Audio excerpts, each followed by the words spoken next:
사랑하고 축복합니다. 6월 28일 6월 마지막 넷째 주 주일 예배에 오신 귀한 믿음의 가족들을 주님의 이름으로 환영하고 축복합니다. 온라인 예배 드린 지 15주차가 되기도 합니다.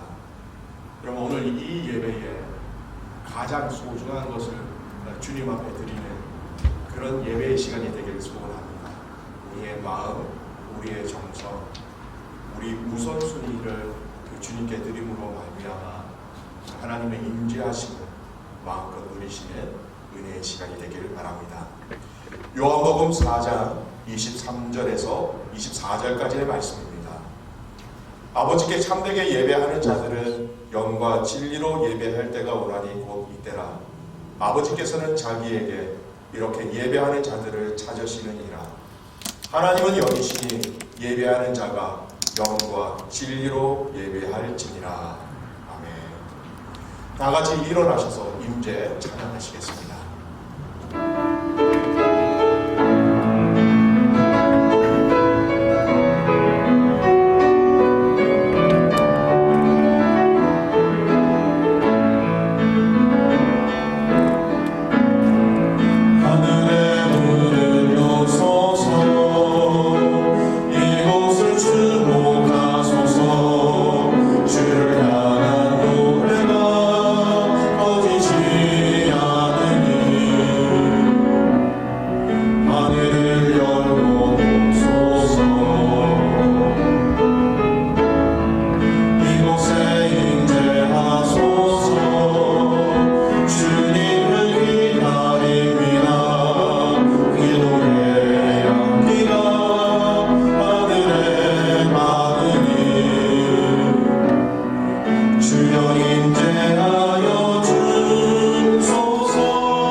사도신경으로 우리의 신앙을 고백하겠습니다. 나는 전능하신 아버지 하나님 천지의 창조주를 믿습니다. 나는 그의 유일하신 아들 우리 주 예수 그리스도를 믿습니다. 그는 성령으로 잉태되어 동정녀 마리아에게서 나시고 본디오 빌라도에게 고난을 받아 십자가에 못 박혀 죽으시고 장사된 지 사흘 만에 죽은 자 가운데서 다시 살아나셨으며 하늘에 오르시어 전능하신 아버지 하나님 우편에 앉아 계시다가 거기로부터 살아있는 자와 죽은 자를 심판하러 오십니다.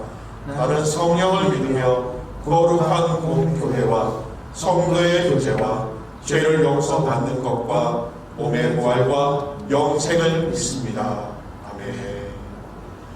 찬송가 29장 함께 찬양합니다. 할렐루야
김창원 집사님 기도하시겠습니다.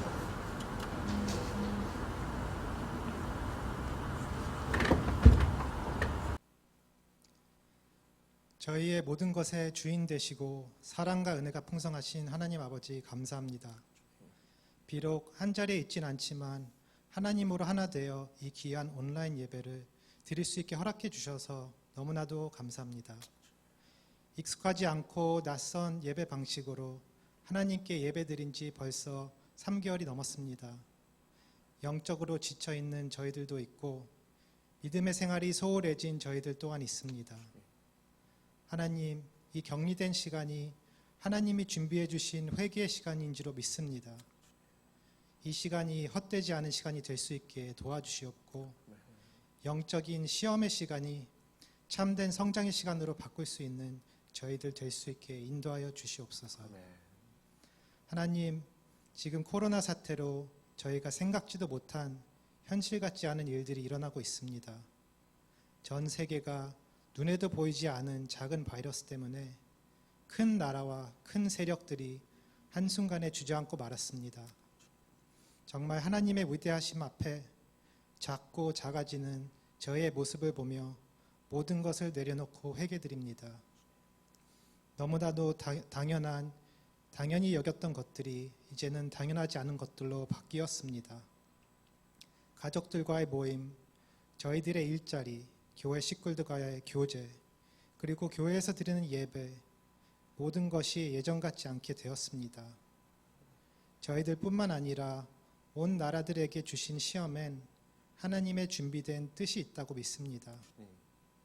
너무 앞만 바라보고 나아갔던 저희들, 우리의 주변과 저희가 걸어온 뒤도 살필 시간 없이 인간적인 욕심으로 앞만 보고 달려왔습니다. 무엇을 먹을까, 무엇을 마실까, 무엇을 입을까 염려하는 이방인의 모습으로 살아가고 있었음을 고백합니다. 그런즉 너희는 먼저 그의 나라와 그의 의를 구하라. 그리하면 이 모든 것이 너에게 더하시리라 하셨습니다. 이럴 때일수록 더욱더 하나님의 나라와 의를 구하는 저희들 될 수 있게 도와주시옵소서. 이럴 때일수록 영적으로 더 깨어있고 회개하는 저희들 될 수 있게 인도하여 주시옵소서. 하나님, 또한 가정들이 고립된 시간이 길어지면서 사회적으로 여러 가지 문제가 생기고 있습니다. 자살률뿐만 아니라 가정폭력, 또한 아동학대 사건까지 여러 곳에서 증가하고 있습니다. 인간의 원천적인 죄인의 모습들이 여러 곳곳에서 얼굴을 드러내고 있습니다. 하나님, 이럴 때일수록 저희 또한 주변을 살피며 사랑으로 이웃을 아끼고 도울 수 있는 저희들 될 수 있게 도와주시옵소서. 약한 자들의 힘이 되어 주옵시고 늘 눈동자같이 지켜주시옵소서. 하나님, 이 기회로서 저희 가정교회들이 더 튼튼한 지체가 될 수 있게 도와주시옵소서. 한 가정 한 가정마다 성령님의 참된 임재를 경험할 수 있는 귀한 시간이 될 수 있게 도와주시옵소서. 모든 것이 회복되고 일상대로 돌아올 때 하나님께 모여 기쁘게 예배하는 날을 소망합니다. 그날까지 예비하고 기도로 준비하는 저희들 될 수 있게 도와주시옵소서. 하나님, 저희 코너스톤 한인교회 예배를 준비하시면서 보이는 곳, 보이지 않는 곳에서 애쓰시고 기도하시는 분들이 많습니다. 그분들의 수고에 위로가 되주옵시고 그분들의 삶 가운데 하나님의 축복과 찬양이 넘쳐 흐를 수 있게 도와주시옵소서.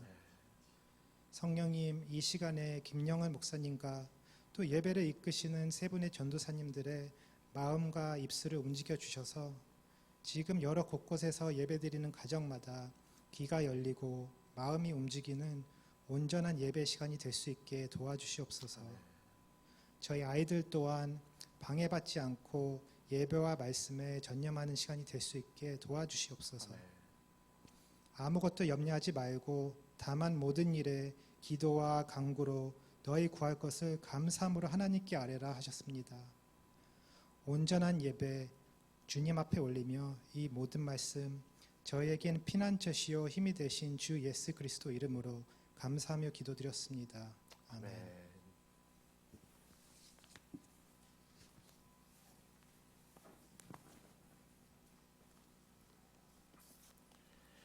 찬송가 413장 함께 찬양하시겠습니다.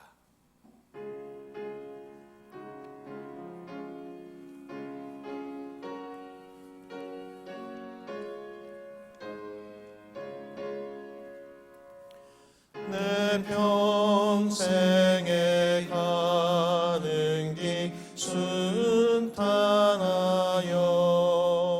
늘 잔잔한 강 같은지 큰 풍파로 무섭고 어렵든지 나의 영혼은 늘 편하다. 내 영혼 평안해. 내 영혼 평안해. 저 마귀는 우리를 삼키려고 입 벌리고 달려와도 주 예수는 우리의 대장되니 끝내 싸워서 이기리라. 내 영혼 평안해. 내 영혼 평안해. 내 지은 죄 주홍빛 같더라도 주 예수께 다 아뢰며 그 십자가 피로써 다시 쓰사 있는 보다도 정하리라. 내 영혼 평안해. 내 영혼 평안해. 저 공중에 구름이 일어나며 그 나팔이 울릴 때에 주 오셔서 세상을 심판해도 나의 영혼은 겁없으리. 내 영혼 평안해. 내 영혼 평안해. 네. 오늘 우리에게 주시는 하나님의 말씀 고린도전서 15장 50절에서 58절까지의 말씀입니다. 고린도전서 15장 50절에서 58절까지의 말씀 우리 한 절씩 교독하도록 하겠습니다. 50절 말씀 제가 먼저 봉독합니다. 형제들아 내가 이것을 말하노니 혈과 육은 하나님 나라를 이어받을 수 없고 또한 썩는 것은 썩지 아니하는 것을 유업으로 받지 못하느니라. 보라 내가 너희에게 비밀을 말하노니 우리가 다 잠잘 것이 아니요 마지막 나팔에 순식간에 홀연히 다 변화되리니. 나팔 소리가 나매 죽은 자들이 썩지 아니할 것으로 다시 살아나고 우리도 변화되리라. 이 썩을 것이 반드시 썩지 아니할 것을 입겠고 이 죽을 것이 죽지 아니함을 입으리로다. 이 썩을 것이 썩지 아니함은 있고 이 죽을 것이 죽지 아니함을 입을 때에는 사망을 삼키고 이기리라 기록된 말씀이 이루어지리라. 사망아 너희 승리가 어디 있느냐 사망아 내가 쏘는 것이 어디 있느냐. 사망이 쏘는 것은 죄요 죄의 권능은 율법이라. 우리 주 예수 그리스도로 말미암아 우리에게 승리 주시는 하나님께 감사하노니. 58절 함께합니다. 그러므로 내 사랑하는 형제들아 견실하며 흔들리지 말고 항상 주의 일에 더욱 힘쓰는 자들이 되라. 이는 너희 수고가 주 안에서 헛되지 않은 줄 알미라. 아멘. 이 시간에 에베네셀 하나님 찬양하시면서 준비하신 예물 하나님께 올려드립니다.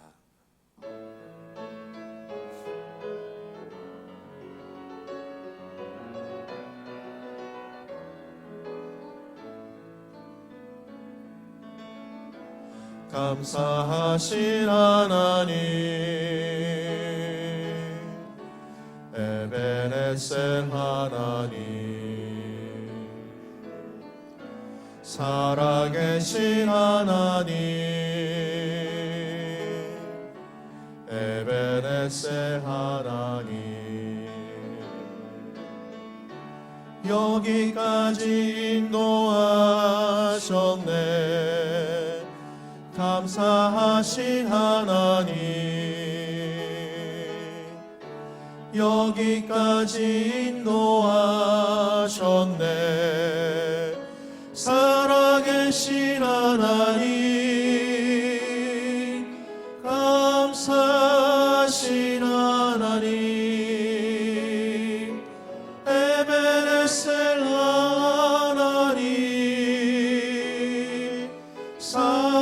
살아계신 하나님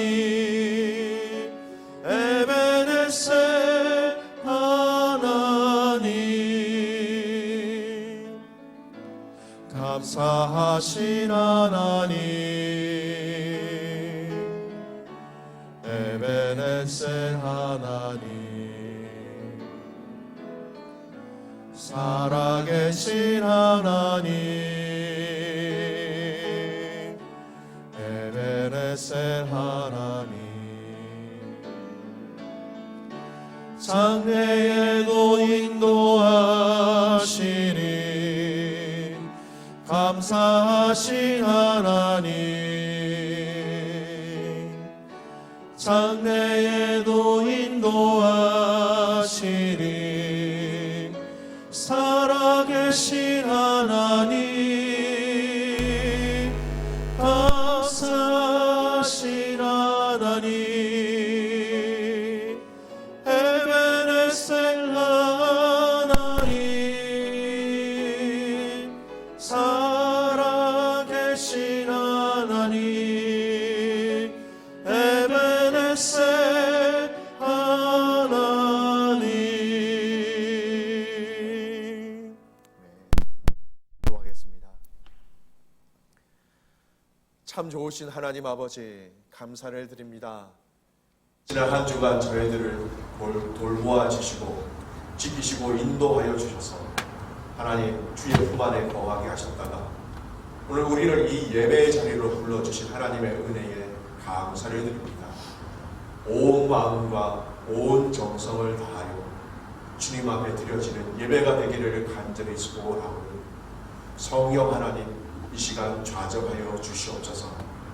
성령 하나님 우리의 마음을 주님께로 올려드릴 수 있도록 다스려 주시고 우리의 생각을 다스려 주시고 우리의 그 모든 환경들을 주님께서 이 시간 다스려 주시옵소서.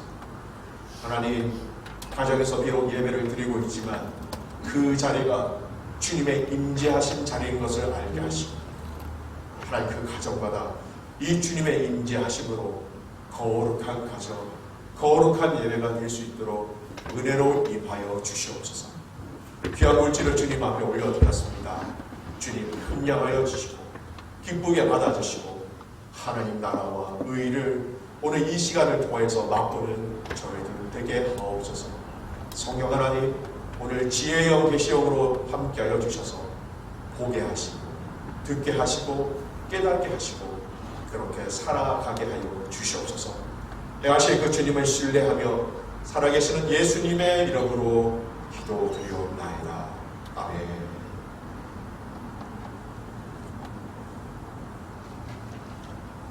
한 주간 평안하셨습니까? NSW주는 코로나가 어느 정도 또 진정되는 국면에 있지만 아주 다른 이 빅토리아주 같은 경우에는 또 확진자가 매일 30명 정도 나오고 있는 아주 어려운 시기를 보내고 있습니다. 이것을 위해서 또 한 주간 또 기도하시면서 하나님의 뜻이 무엇인지 함께 찾고 또 그것을 발견하는 시간들이 되기를 원합니다. 세상의 종교학자들이요, 기독교와 또 일단은 이 세상의 종교와의 차이를 이야기하면서 기독교만 이렇게 찾아볼 수 있는 가장 특이한 것이 있다라고 이야기하는 것이 있습니다. 여러분 혹시 그것이 무엇인지 아시겠습니까?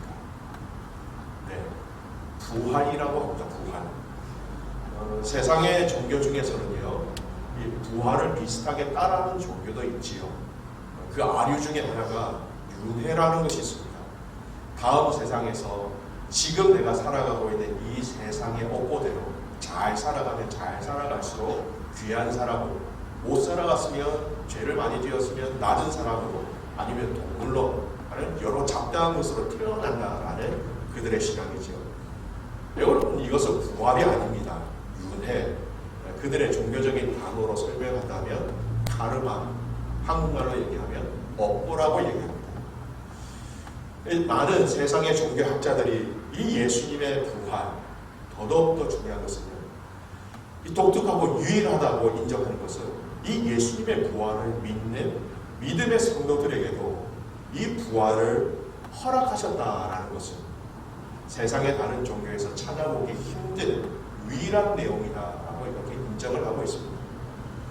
그만큼 여러분 부활이라는 것은 복음의 핵심이면서도 예수님의 부활뿐만 아니라 그 부활을 믿는 자들에게, 그 예수님의 부활을 믿는 자들에게도 허락하신 이 부활은 세상 그 어느 것과도 비교할 수 없는, 또 따라올 수 없는, 또 놀라운 것이다. 세상은 그렇게 평가를 하고 있었습니다. 여러분 그들의 평가는 종교적인 평가이지 그들의 신앙이 아닙니다. 왜냐하면 그들은 이렇게 평가는 할 수 있지만 세상의 종교학자들은 이 부활을 실제로 그들은 믿고 있지 않기 때문입니다. 이것이 세상의 종교학자들과 믿음의 성도들의 가장 큰 차이라는 것입니다. 그 부활을 높이 평가를 하지만 믿지 않는 그들. 하지만 우리는 그 부활을 믿는 성도들이 가장 큰 차이가 되는 것이죠. 우리가 묵상하는 이 고린도전서가 전체가 16장으로 되어 있습니다. 그 16장 중에 여러분 가장 많은 내용과 가장 많은 절로 되어져 있는 장이 바로 이 고린도전서 15장의 말씀입니다. 우리가 흔히 이야기하는 부활장이다 이렇게 많이 소개를 하죠. 아마도 바울은 이 놀라운 복음의 비밀의 핵심과 또 중요한 핵심들이 이 부활이기 때문에 이 부활에 대해서 굉장히 긴 메시지를 자세하게 설명하고 있는 것은 당연한 것이 아닌가 그렇게 생각되어집니다. 여러분 고린도전서 15장의 말씀은요, 조금 전에 말씀드린 것처럼 1절에서 58절까지 꽤 긴 구절로 되어 있는 장입니다. 굉장히 긴 절을 가지고 있고 이 구절들이 거의 다 이 부활에 대해서 언급하고 있다는 것, 그만큼 내용이 많고 길다라는 것은 우리가 잘 알아야 하는 것, 우리가 꼭 알아야 하는 것, 우리에게 너무 중요하다는 것을 또한 증거하고 있는 부분이기도 하지요. 지난 한 주 저희 수요일부터요 또 오늘까지 이 5일간 이 사도 바울은 고린도 교회 가족들에게 이 부활에 관한 이야기를 아주 상세히 이야기하고 있음을 저희는 아침 말씀 묵상을 통하여서 또 매일 성경 묵상을 통하여서 잘 살펴보았습니다. 잠깐 돌아보면요, 부활이 무엇인지 부활의 그 정의에 대해서 고린도 교회 가족들에게 바울은 자세히 설명하고요, 부활의 증인들이 있다고 여러 형제들을 소개하고 있지요. 그 의미는 고린도 교회 가족들에게 너희들만 혼자 이렇게 믿는 것이 아니다. 부활의 증인들이 여기도 있고 저기도 있다, 이렇게 많이 있다, 이렇게 이야기하면서 그들이 이 부활의 신학으로 힘을 내어 승리할 것을 독려하고 있는 것이었습니다. 그리고 부활의 첫 열매이신 예수님을 이야기하면서 이 부활의 첫 열매이신 그 예수 그리스도라는 이 첫 부활은 과거에 있었던 부활하고는 다른 것임을 얘기하고 있었습니다. 이 부활은 더 이상 죽음을 맛보지 않는 부활이다. 그래서 우리에게는 아주 영광스러운 것이다라는 것을 또한 고린도 교회 가족들에게 많이 이렇게 얘기하였고 설명을 하였습니다. 오늘 읽은 본문의 말씀도요, 이 부활에 대한 마지막 말씀으로 15장 부활장의 마지막 결론과도 같은 말씀이에요. 근데 여러분, 오늘 이 본문 안에서도 이전의 말씀과 다른 부활에 대한 아주 중요하고 아주 새롭고 또 아주 소중한 말씀의 핵심들을 우리에게 가르쳐주고 있음을 우리는 발견할 수 있는 것입니다. 여러분, 한 주간 고린도전서 이 15장의 말씀을 묵상하시면서, 여러분 묵상하시면서 또 새벽에 설교 말씀을 들으시면서 여러분 어떤 생각이 드셨는지요? 어떤 기도를 여러분이 하시게 됐는지요? 그냥 늘 들어왔던 그런 부활, 여러분 그렇게 느껴지셨습니까? 여러분, 이 부활의 이야기를 들을 때마다 여러분 도전이 되셔야 되고요.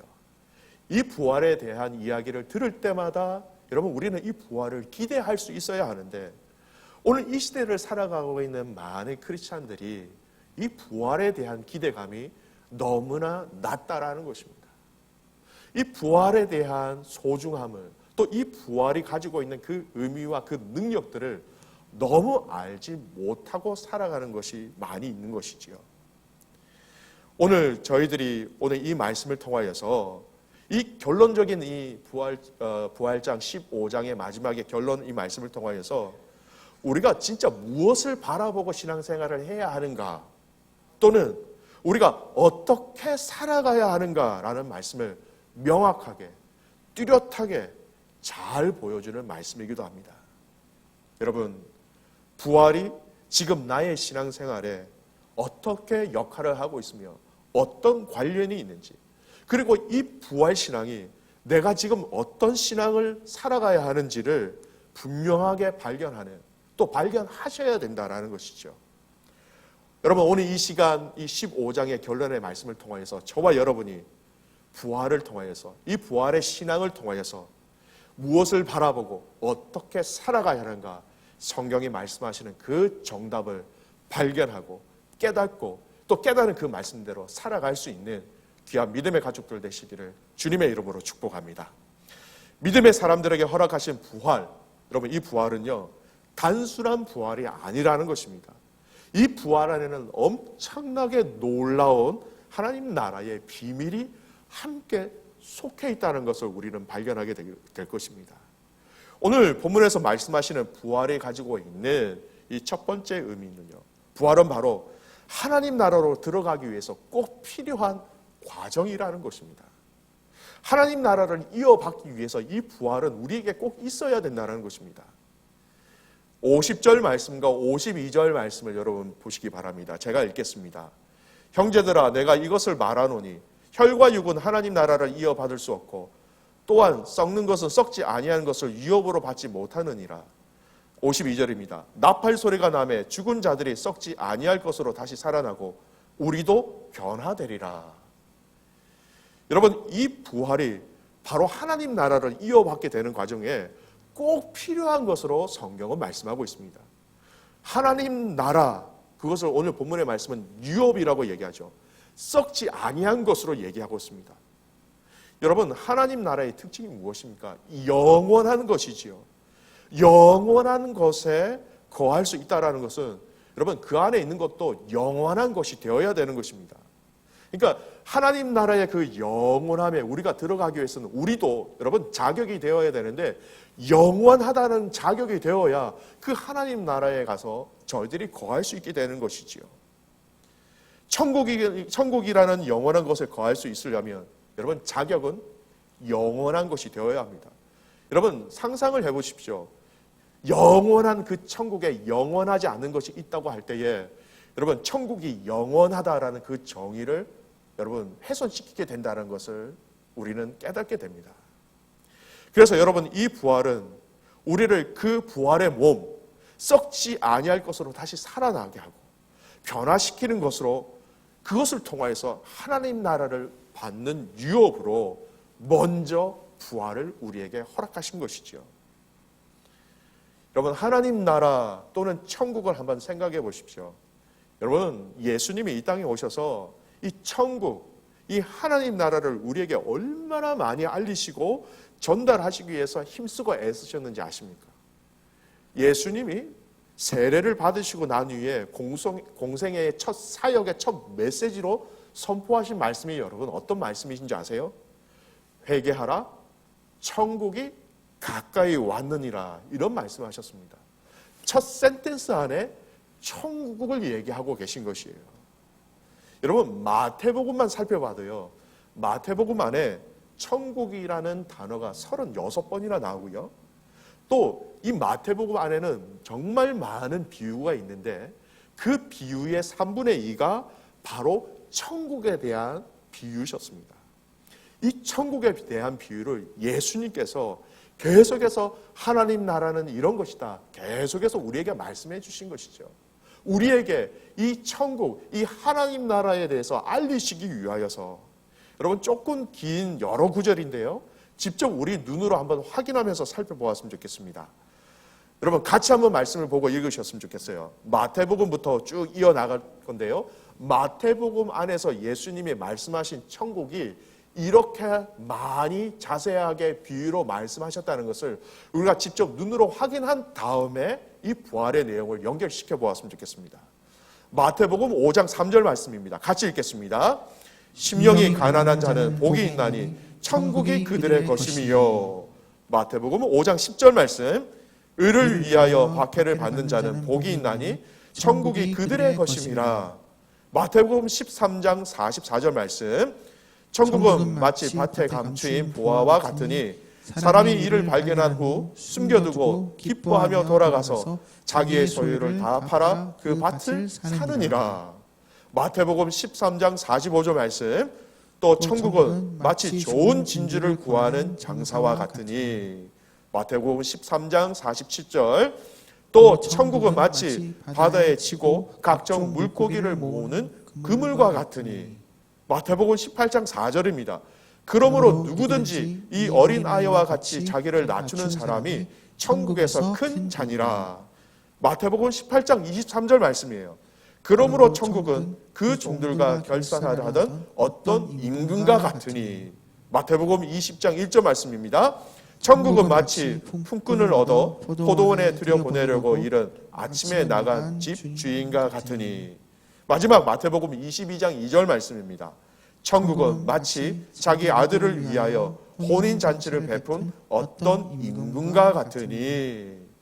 여러분 제가 다 넣지 않았어요. 여러분이 아실 만한 내용 몇 가지만 이렇게 추려서 넣은 겁니다.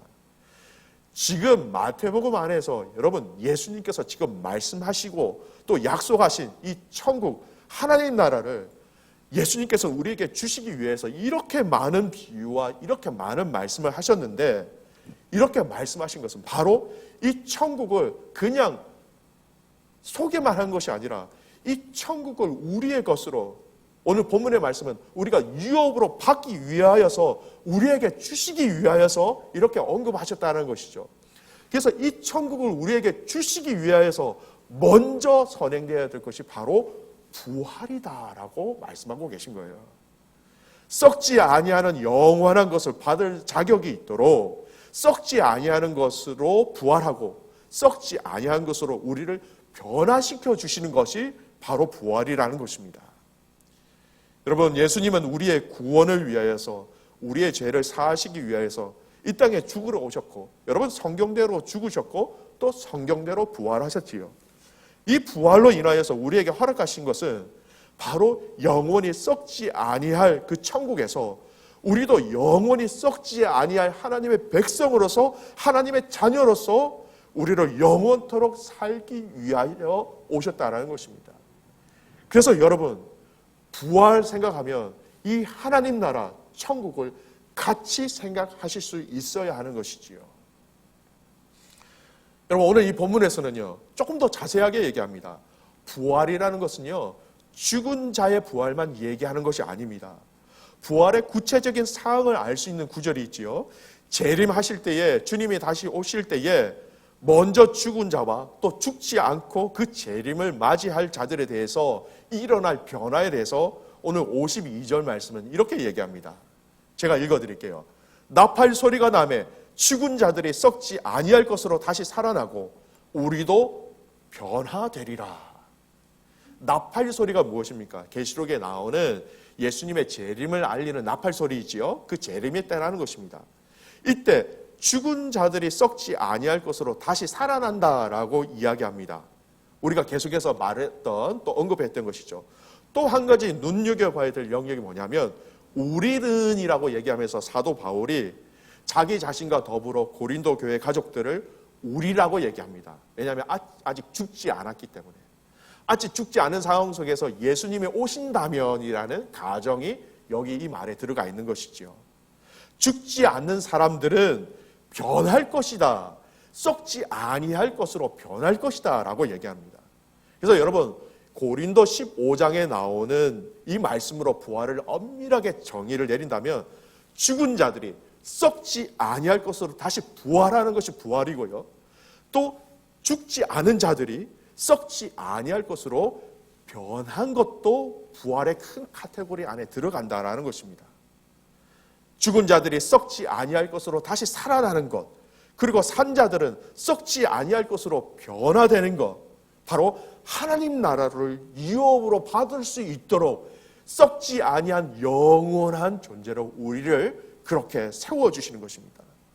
여러분, 너무나도 꼼꼼하게, 너무나도 자세하게 모든 상황 가운데 일어나게 될 이 일들을 말씀을 통하여 우리에게 자세히 설명하고 계신 것이죠. 그래서 여러분, 우리를 그 하나님의 나라로 인도하시는 그 과정 가운데 부활이라는 것은 반드시 필수적인 것이구나라는 것을 우리는 알아야 한다는 것입니다. 여러분, 우리는 부활이 하나님 나라를 유업으로 받게 되는 가정 가운데 직접 상관이 있다는 것을 여러분 기억하셔야 합니다. 그냥 고린도 교회 가족들에게 사도 바울이 막연하게 부활이라고 얘기하는 것이 아니라, 여러분, 부활이라는 것은 참 추상적이죠. 한 번도 지금까지 경험해본 사람들이 없기 때문에 막연하고 추상적으로 보이는 이 부활을 하나님 나라를 유업으로 받게 될 존재로 바뀌어진다라는 이 구체적인 말을 통하여서 그들의 신앙생활 가운데 믿음으로 더 구체적으로 이것을 기억하고 또 볼 수 있고 기대할 수 있도록 하늘의 비밀을 그 고린도 교회 가족들에게 알려준 것이 되는 것입니다. 사랑하는 귀한 믿음의 가족 여러분, 부활은 실제입니다. 여러분, 부활은 사실입니다. 왜냐하면 주님이 정말 부활하셨기 때문에 이 부활은 사실인 것입니다. 그리고 이 주님의 부활하심이 사실이며 진리이기 때문에 오늘 이 예수님의 부활을 믿는 저와 여러분에게도 이 부활은 사실이며 또 썩지 아니할 것으로 부활하고 썩지 아니할 것으로 변화되어짐을 통하여서 바로 그 예수님이 그 공생의 기간 동안 그렇게 수없이 외치셨던 그 하나님 나라를 저와 여러분에게 안겨주신 것입니다. 여러분, 이것을 믿으셔야 하는 것이죠. 이 부활의 신비스럽고 놀라운 비밀에 여러분, 저와 여러분은 날마다 감격해야 한다는 것입니다. 여러분, 이 귀한 하나님 나라의 이 비밀들을, 이 부활을 통하여서 영원한 존재, 썩지 아니할 존재로 우리를 그렇게 다시 살려주시고 변화시켜 주신다라는 것, 여러분, 우리의 신앙생활 가운데 여러분, 이 부활이 지니고 있는 이 진정한 의미를 확실하게 또 확신하시기를, 정확하게 알게 되시기를 주님의 이름으로 축복합니다. 오늘 이 하나님 나라와 연결되어진 부활은 너무나도 놀라운 하나님 아버지의 깊은 비밀을 우리에게 알려주신 거예요. 이 놀라운 귀한 비밀을, 이 값진 비밀을 우리에게 알려주셨고 믿게 하셨고 또 이것을 소망으로 가지고 기다릴 수 있게 하신 것, 여러분 다시 한 번 더 이 부활의 주님을 통하여서 이 부활과 변화되어질 부활과 이 하나님 나라를 함께 기다리는 귀한 믿음의 가족들 되시기를 주님의 이름으로 축복합니다. 오늘 두 번째 이 말씀은요, 부활이라는 것은 오늘 사망을 삼키고 이기는 것으로 이렇게 얘기하고 있습니다. 54절 말씀을 제가 읽겠습니다. 이 썩을 것이 썩지 아니함을 입고 이 죽을 것이 죽지 아니함을 입을 때에는 사망을 삼키고 이기리라고 기록된 말씀이 이루어지리라. 여러분 이 말씀이 어떤 말씀입니까? 이 썩을 것이 썩지 아니함을 입고 이 죽을 것이 죽지 아니함을 입을 때에는 여러분 언제죠? 부활을 얘기합니다. 이렇게 부활할 때에는 사망을 삼키고 이기리라. 부활이 승리한다라고 말씀하고 있습니다. 대상이 사망에 대해서 부활이 반드시 승리할 것이다. 이렇게 말씀하고 계신 것이죠. 사실 여러분 부활 이전은요 죽음이 승리한 것처럼 보입니다. 지금 저희들이 이 세상에서 부활이 없기 때문에 세상 사람들은 그들의 눈에 보이지 않기 때문에 여러분 사망이 승리한다, 죽음이 끝이다 이렇게 결론을 내리고 있지요. 왜냐하면 다 아직 무덤에 있기 때문입니다. 죽은 자들도 말이 없기 때문이죠.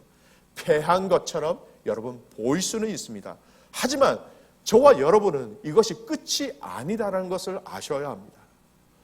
부활이라는 말할 수 없는 이 하나님의 놀라운 역전의 스토리가 있다는 것을 여러분 우리는 믿어야 합니다. 세상은 여러분 죽으면 끝났다라고 얘기하지요. 그런데 아니요. 놀라운 반전이 역전이 있다는 것을 우리는 알아야 합니다. 그것이 신앙이고 그것이 부활을 우리에게 말씀해 주신 의도이기도 하신 것이죠. 이 부활의 순간 죽음은 더 이상 우리를 괴롭게 하지 못하고 완전한 승리를 우리는 취하게 되는 것입니다. 여러분 사망, 죽음, 이 사망과 죽음의 원인이 된 이 죄가 여러분 얼마나 오랫동안 우리 인간들을 여러분 지배해 왔습니까?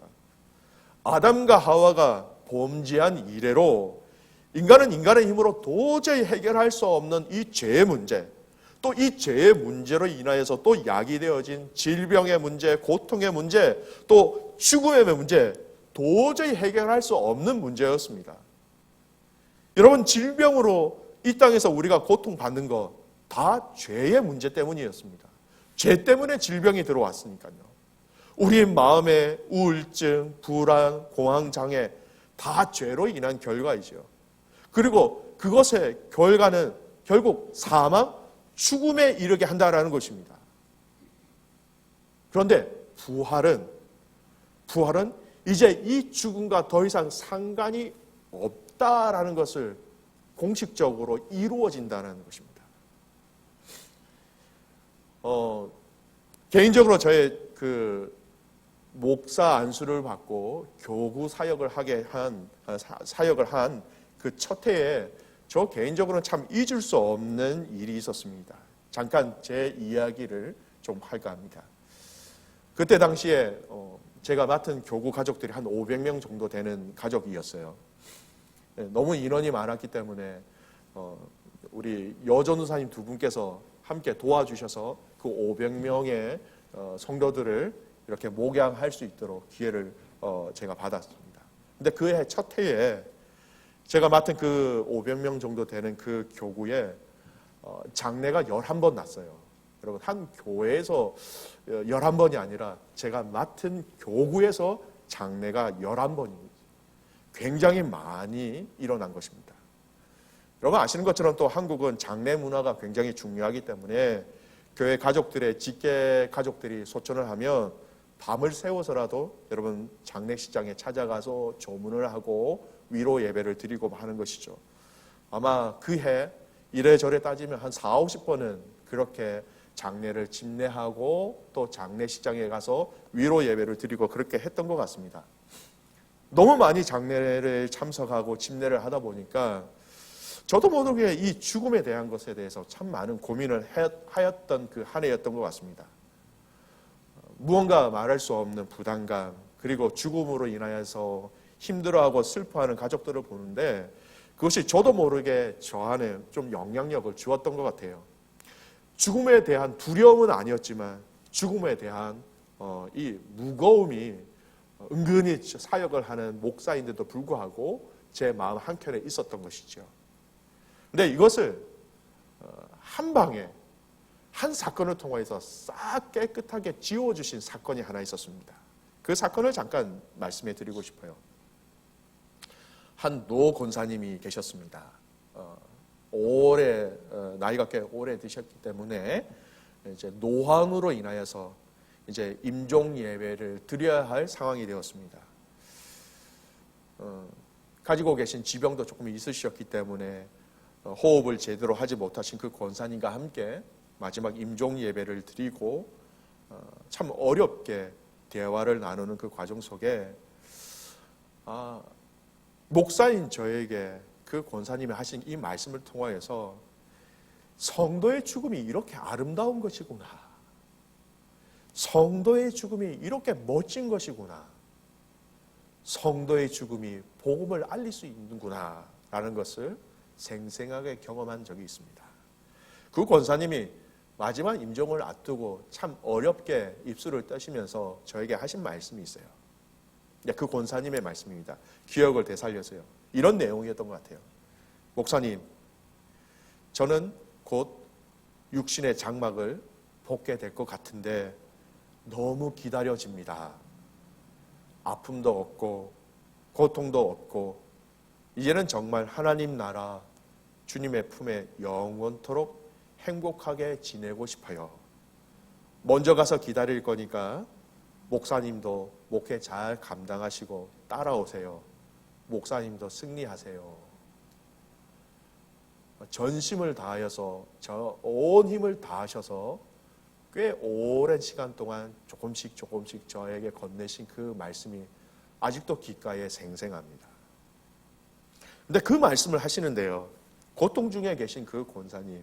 근데 그 얼굴 표정이 여러분 두려움이 아니었다라는 것입니다. 마치 어린아이가 자기에게 누가 선물을 줄 때 그 선물이 무엇일까라고 기대하는 그 표정이 그 노 권사님의 얼굴에 가득 차 있었습니다. 너무나도 기대하면서 가서 꼭 만나자는 그 소망으로 저에게 말씀하신 것이죠.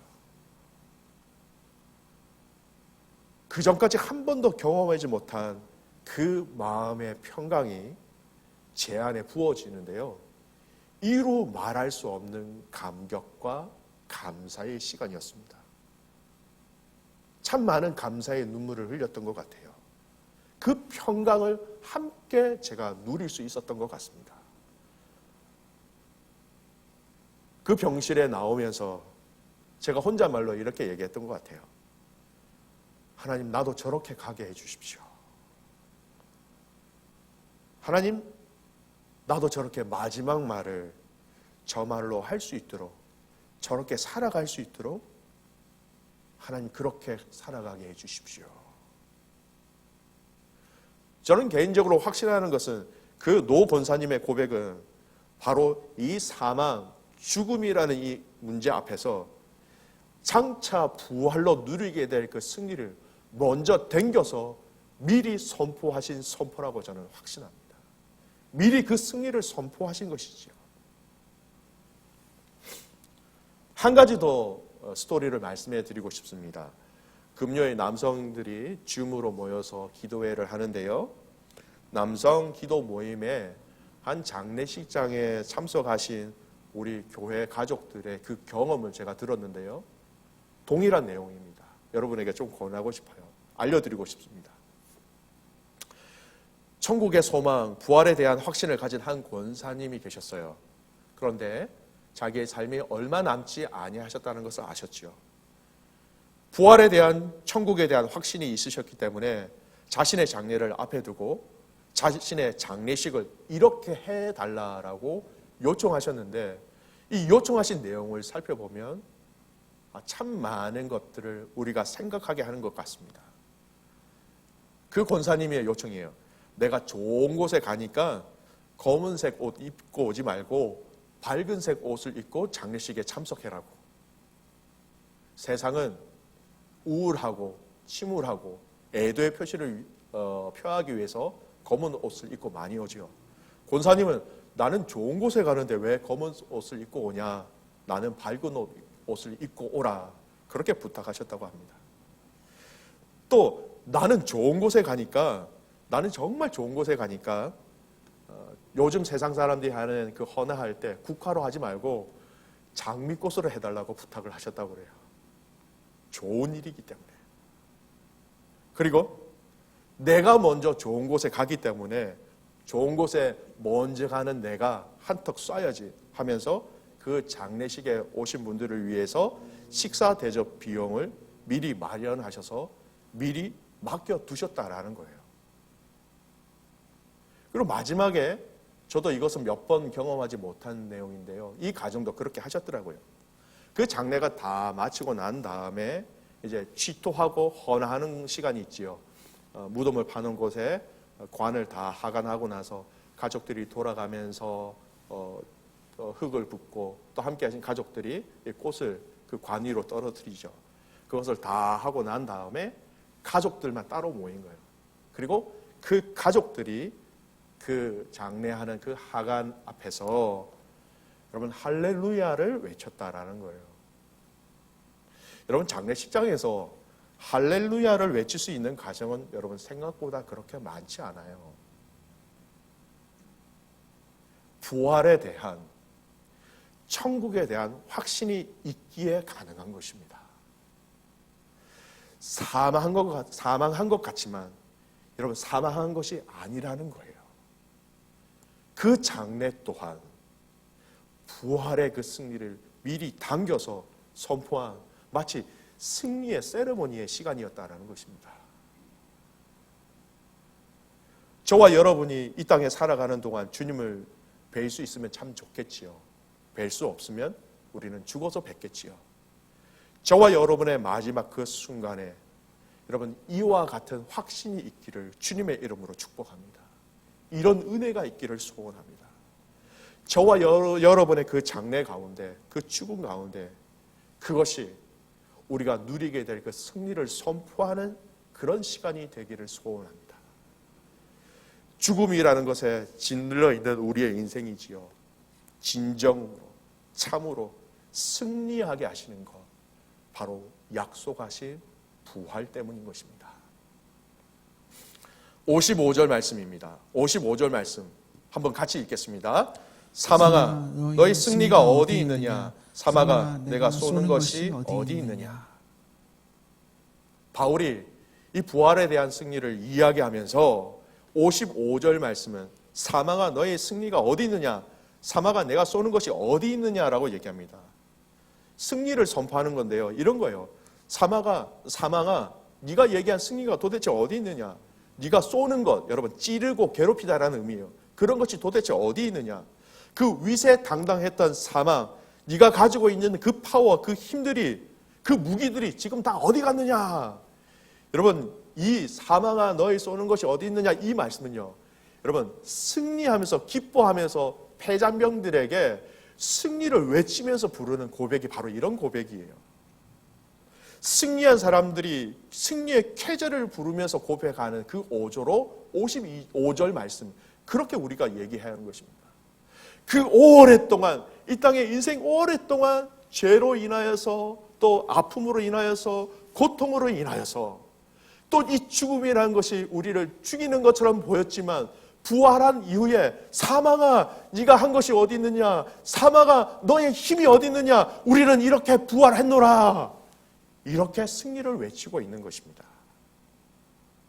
사랑하는 귀한 믿음의 가족 여러분, 오늘 우리가 부활을 확신하는 자들이라면 우리가 죽음 앞에서 이렇게 고백하고 이렇게 외칠 수 있는 믿음의 용사들이 되셔야 하는 것입니다.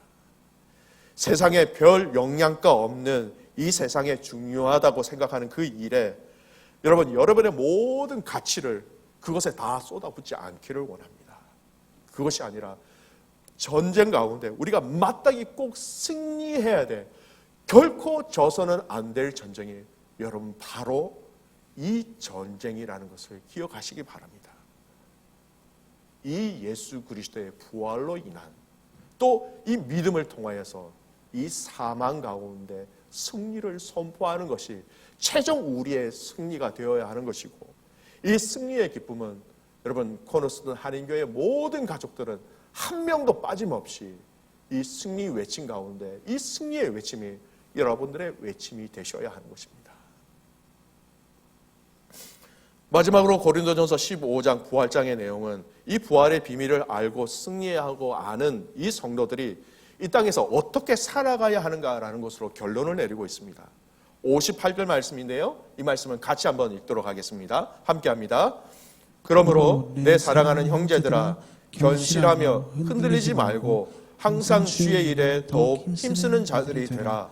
이는 너희 수고가 주 안에서 헛되지 않은 줄 알미라. 바울이 고린도 가족들을 향하여서 내 형제들아, 아주 친근한 호칭으로 사용하면서 부르고 있습니다.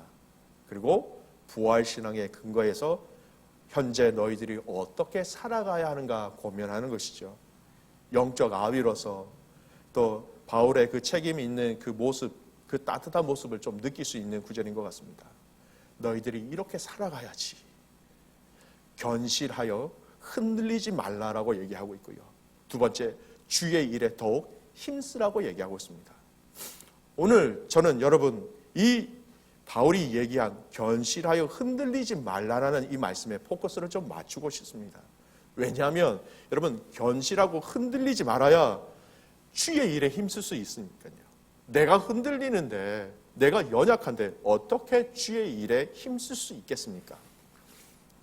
이 부활을 통하여서 주신 이 진리의 내용을 통하여서 이 부활의 비밀을 믿고 확신하는 너희는 이제는 이 부활의 진리를 너희들이 온전히 깨달았기 때문에, 이 부활의 진리를 너희들가 다 알았기 때문에 이 비밀을 안 자로서 더 이상 세상 가운데 흔들리지 말라라고 얘기하고 있습니다. 여러분이 신앙생활 하시면서 여러분을 가장 많이 견실하지 못하게 하고 여러분을 흔들리게 하는 요소들이 여러분 도대체 무엇입니까? 다시금 여러분 신앙생활 가운데 여러분의 신앙의 뿌리를 흔들리게 하고 두렵게 하고 아프게 하고 불신의 마음을 가지게 하는 것, 도대체 여러분 무엇입니까? 여러분의 삶 속에서 가장 하나님과 멀어지게 하는 것들이 도대체 무엇입니까? 여러분의 삶 가운데 여러분을 가장 무기력하게 하는 것이 도대체 무엇입니까? 아직도 여러분 삶 속에서 여러분의 화가 있고 여러분의 앵거가 치유되지 아니하였고 여러분 마음 안에 평안을 가지게 못하는 그 사건이 도대체 무엇입니까? 바울은 이 부활의 비밀과 진리들을 이야기하면서 고린도 교회 가족들에게 더 이상 흔들리지 마십시오. 굳건하십시오. 더 이상 흔들리지 마십시오라고 이야기하고 있는 것입니다. 왜냐하면 세상이 죽었다고 깨어나죠. 알지 못하는 이 부활의 놀라운 진리를 알고 있는 여러분은 더 이상 흔들려서도 안 되고 흔들릴 필요도 없다라고 그렇게 얘기하고 있는 것입니다.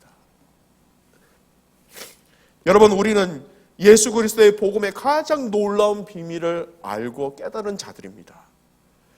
돈으로도 견딜 수 없는 비밀입니다. 목숨으로도 받아낼 수 없는 이 비밀을 저희들은 깨달았습니다. 공부로, 학위로, 나의 지식으로 가장 최고의 비밀을, 여러분, 이 가장 놀라운 것들을 이 복음을 통하여 알게 되었다는 것이죠. 학위, 지식, 그 어떤 것으로도 깨달을 수 없는 일방적인 하나님의 은혜로 말미암아 이 부활의 진리를 깨달음으로 말미암아 더 이상 이 세상이 주는 그 유혹과 상황 속에서 흔들리지 말라라고 사도 바울은 강하게 고린도 교회 가족을 권면하고 있습니다. 여러분, 우리가 이 부활의 비밀과 이 부활의 진리를 알고도 내가 견고히 서지 못하고 내가 흔들린다라는 것은요, 내가 이 부활 신앙에 대해서 아직 확신이 없다라는 증표가 될 수 있는 것을 저희는 확인해야 됩니다. 우리의 믿음과 우리의 신앙을 정말 내가 잘 살아가고 있는지 이 부활 신앙의 기초에 두고 내 자신을 철저하게 흔들리지 아니하는 믿음의 사람들로 온전히 세워나가는 것, 이것이 바로 부활신앙이 가지고 있는 능력이 되는 것입니다. 말씀의 결론을 맺습니다. 사랑하는 귀한 믿음의 가족 여러분, 오늘 저와 여러분에게 허락하신 이 부활을 다시금 깊게 묵상해 보시길 바랍니다. 내 안에 부활을 기대하는, 그것을 기다리는 확신한 신앙이 있는지를, 정말 이 부활신앙으로 인하여서 썩지 아니할 그 하나님 나라에 대한 소망이 내 안에 있는지를, 죽음에 대해서 미리 승리를 선포하며 살아갈 수 있는 내 자신의 신앙이 맞는지, 부활신앙으로 나를 넘어지게 하는 온갖 요소와 말과 환경 속에서 내가 흔들리지 않고 지금 그 전쟁을, 그 영적인 싸움을 잘 싸우고 있는지, 여러분 이 신앙으로 점검하시길 바랍니다. 이 부활신앙으로 저와 여러분의 삶이 하나님 앞에서 이 땅에서 정말 행복하고 감사하고 기쁨이 넘쳐나는 그런 귀한 믿음의 가족들 되시기를 주님의 이름으로 축복합니다. 이 시간 주신 말씀 기억하면서 우리가 함께 기도하며 나갔으면 좋겠습니다. 오늘 이 시간 함께 기도하실 때 우리 주님께 구합시다. 주님, 우리에게 이 부활신앙을 더욱더 굳건하게 하여 주십시오. 이 부활신앙으로 인하여서 더욱더 천국을 확신하게 하여 주시고, 이 부활신앙으로 말미암아 죽음 앞에서 믿음으로 승리를 선포하는 저희들 되게 하여 주십시오. 주님의 부활의 신앙을 통하여서 하나님 더욱더 견고하게 세워지는 나 자신과 우리 가정과 교회가 되게 해달라고 이 시간 합심하여 함께 기도하며 나가겠습니다. 기도하겠습니다. 살아계신 아버지 하나님, 감사와 찬송과 영광을 올려드립니다. 하나님, 이 고린도전서 15장의 말씀을 통하여서 하나님 우리에게 다시 한 번 더 이 부활에 대한 소망을 가지게 하여 주신 것 감사를 드립니다. 주님이 부활하셨기에 이것을 믿기에 우리에게도 이 부활의 참된 영광을 허락하여 주셔서 감사를 드립니다. 이 부활의 소망을 믿는 자로서 이 땅에 살아갈 때에 아버지 두려워하지 않게 하여 주시고 담대하게 하나님 나라와 의를 위해서 함께 싸워갈 수 있는 귀한 믿음의 가족들 되게 하옵소서. 하나님, 죽음이라는 것이 항상 우리 앞에 어른거리고 있을 때가 많이 있습니다. 아버지, 두려워하지 않게 하옵소서. 승리하게 하옵소서. 어느 곳에 가든지 이 부활신앙을 믿는 자로서 이 죽음 가운데 이것을 이기실 그 하나님, 그 이기신 그 예수 그리스도를 통하여서 이 부활신앙으로 하나님 담대히 승리하는 저희들 되게 하옵소서. 아버지, 죽음을 이긴 자들은 어떤 것도 두렵지 않다는 것을 알고 있습니다. 이 부활신앙이 확실한 나의 믿음이 되게 하여 주시고, 죽음을 이긴 신앙인으로서, 죽음을 이긴 하나님의 자녀로서 담대하게 우리에게 맡겨주신 이 사명 감당하게 하여 주시옵소서. 우리의 개인과 가정과 교회가 이 부활신앙 위에 온전히 더욱더 든든히 세워지게 하여 주시옵소서. 살아계신 아버지 하나님, 감사와 찬송과 영광을 주님께 올려드립니다. 아버지, 재림의 그날, 나팔불 그날, 죽은 자들이 썩지 아니할 것으로 부활함을 믿습니다. 그 당시 죽지 아니한 자들은 또한 썩지 아니할 것으로 변화되어질 것을 믿습니다. 이 가장 중요한 죽음의 문제를 해결하여 주셨기에 아버지, 오늘 우리의 신앙생활이 더욱더 견고하게 흔들리지 않고 하나님 나라를 위해서 함께 달려갈 수 있도록 우리를 강하게 하여 주시옵소서.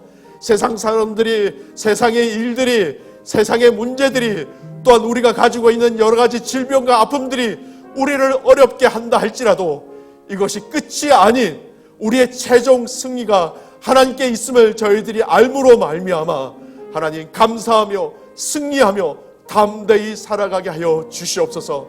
오늘 이 부활신앙으로 믿음의 교회가 날마다 세워지게 하여 주시고, 세상과 다른 가치관과 방법으로 주님의 이 복음을 증거할 수 있도록 주님 역사하여 주시옵소서.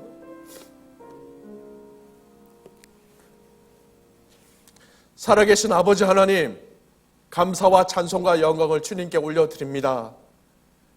우리를 대신하여 먼저 사망 권세를 이기시고 부활하신 그 예수 그리스도의 은혜에 감사와 찬송과 영광을 올려드립니다. 온 믿음의 가족들이 이 예수 그리스도의 부활하심을 온전히 믿는 은혜를 허락하여 주셔서 그 믿는 자들에게도 허락하신 이 부활과 썩지 아니할 것으로 변하는 이 놀라운 진리들을 맛보게 하여 주시옵소서. 그래서 이 진리를 통하여서 하나님 나라를 사모하게 하시고 하나님 나라를 위해서 힘써 달려가는 멋진 용사들 되게 하옵소서. 아버지, 죽음이라는 것이 이 땅에 살아가는 인생들에게는 피할 수 없는 것이지만 이것이 끝이 아님을 알게 하여 주셔서 감사를 드립니다. 우리에게 약속하신 부활이 있기 때문에 이 부활을 통하여서 사망을 승리하는 것을 경험하게 하시고 이 땅에서 우리의 삶이 이미 이 사망을 승리하는 자로서 그렇게 선포하며 그렇게 살아갈 수 있도록 우리의 믿음을 강하게 하여 주시옵소서.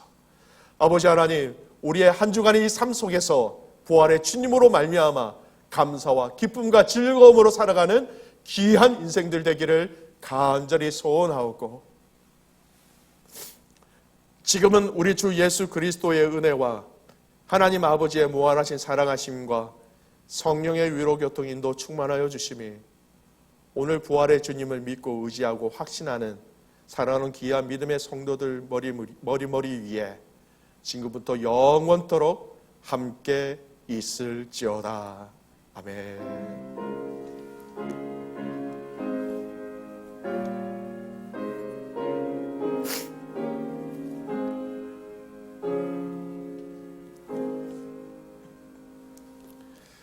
예, 잠시 광고에 말씀드리도록 하겠습니다. 여러분, 주중에 특별히 변화가 없다면 7월 첫째 주와 둘째 주에 이제 첫째 주부터 현장 예배를 드리게 됩니다. 여러분 아시는 것처럼 모든 식구들이 다 나와서 예배를 드릴 수 없습니다. 그래서 7월 첫째 주와 둘째 주는요, 저희들이 신청하신 분에 한해서 그 인원에 맞추어서 각 예배실마다 예배 인원을 배정해서 예배 드릴 수 있도록 하겠습니다. 그래서 오늘 이 예배가 마친 이후 시간부터 수요일 저녁까지 우리 손명순 전도사님, 주보에 보면 연락처가 다 있습니다. 손명순 전도사님께 연락을 해주시는데요, 구체적으로 이렇게 좀 메시지를 넣어주셨으면 좋겠습니다. 참석하는 가정 누군지 써주시고요, 총 인원 몇 명, 그리고 그 안에 가족 구성원 중에 장년, 학생부, 초등부, 유치부가 몇 명이 되는지 자세하게 그 인원을 해주셔야 저희 전체에 맞추어서 그 여러분이 신청하신 인원을 배정할 수 있습니다. 여러분 아쉽게도 첫째 주, 둘째 주는 선착순으로 하게 되었습니다. 그리고 셋째 주부터는 저희들이 우리 교회 전체 가족들을 순을 중심으로 해서 반으로 나누어서 격주로 한 주는 현장 예배, 한 주는 온라인 예배를 드릴 수 있도록 그렇게 준비하도록 하겠습니다. 저희가 첫째 주, 둘째 주 이렇게 신청을 받아서 하는 이유는요, 또 저희들이 준비한다고 준비하지만 더 잘 준비할 수 있도록 그 준비하는 단계이기 때문에 그렇게 알고 이해해 주시기 바랍니다. 다른 주일날 온라인 예배, 현장 예배를 드리지 못하시는 분들은 종전과 동일한 방법으로 온라인 예배로 함께 하시면 될 것 같습니다. 그리고 주보를 보시면 아시겠지만 현장 예배 참석 시 고려 사항이 있습니다. 호주 정부에서 정한 몇 가지 규칙들 정확하게 다 들어가 있습니다. 70세 이상 또 기저질환이 있으신 분들은 가급적 가정에서, 그리고 열이나 기침이 있으신 분들은 꼭 가정에서 온라인 예배 드릴 수 있도록 해주시고요. 들어오시면 여러분 개인적인 기록을 다 남기시고 손 소독을 하고요. 그 비접촉식 체온을 잴 겁니다. 그렇게 하고요.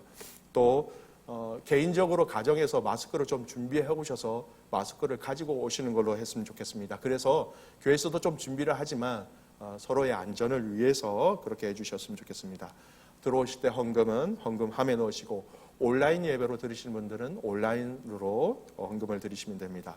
아마 들어오시게 되면 아마 앉을 수 있는 자리와 앉을 수 없는 자리를 표시해서 우리 유치부부터 학생부 또 초등부, 우리 장년까지 다 그렇게 앉는 자리를 배려해 드릴 겁니다.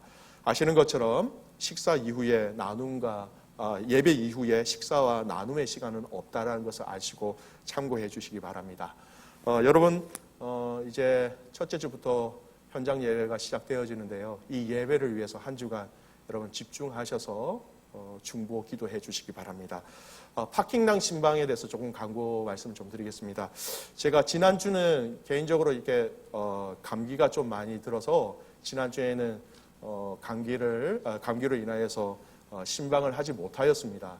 그래서 여러분들이 좀 걱정을 하시고 그렇게 해서 화요일 지난주죠 화요일 날 혹시나 해서 그럴 일은 없지만 열은 나지는 않았지만 코로나 테스트도 받았고 수요일 저녁 늦게 아무 이상 없다라는 결과도 받았습니다. 그리고 지금 몸이 다 좋아졌기 때문에 아마 이번 주부터 남아있는 파킹란 신방을 계속 진행할 수 있도록 하겠습니다. 여러분 다른 광고는 주부를 참조하시고 함께 현장 예배를 위해서 또 온라인 예배를 위해서 이번 한 주간은 예배를 위해서 여러분 합심하여 함께 기도해 주시고요. 한 가지 더 부탁 말씀을 드립니다. 저희가 온라인 예배를 시작하는 온라인 예배뿐만 아니라 현장 예배를 시작하는 이유에 대해서 여러분에게 먼저 말씀을 드려야 될 것 같습니다. 우리 자녀들을 위한 것입니다. 많은 자녀들이 온라인 예배로 인하여서 아직 많이 예배에 대해서 집중하지 못하고 있다라는 걸 참 많이 들었습니다. 격주지만 이 격주를 통하여서 우리 자녀들이 다시 예배로 잘 세워질 수 있도록 물론 여러분도 포함입니다. 그래서 이것을 위해서 함께 기도해 주시기 바랍니다. 다른 광고는 주부를 참조하시고요. 여러분 믿음으로 승리하는 한 주간이 되시기를 주님의 이름으로 축복합니다. 네, 감사합니다.